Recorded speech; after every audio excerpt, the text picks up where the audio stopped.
Hi, my name is Robert Wilson. I'm a student at Jones International University, and today I will be speaking about the filmmaker Michael Moore. Michael Moore is a controversial documentarian that has stirred the emotions of its audience and raised the eyebrows of top executives, prominent politicians, and our own government.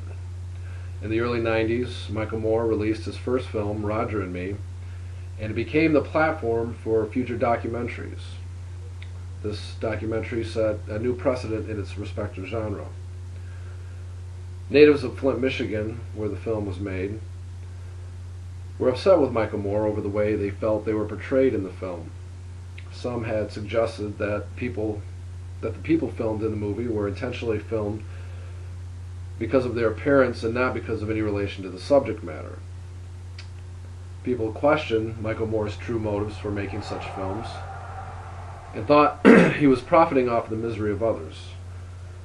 They thought that he was just as bad as the crooked politicians and executives he tried to expose. What some may not be aware of is that a percentage of the proceeds from his movies are donated back to the people that he is filming. The types of messages that are evoked from Michael Moore's films can sometimes be upsetting to the viewer and subject alike, but they can also be inspirational. The first Michael Moore film I watched was Bowling for Columbine, and it took a look back on the Columbine shootings and brought a broader view of the school shootings. It was, for me, one of the most moving films that I'd ever seen. I remember being brought to tears at one point, and it was something that I had not experienced watching a film before. There was something heartfelt about the way the film moved and the way it moved me. But it was not the case for everyone that watched the film. Some were upset because they felt as if the shooters were portrayed as victims themselves and not as the monsters some felt they were.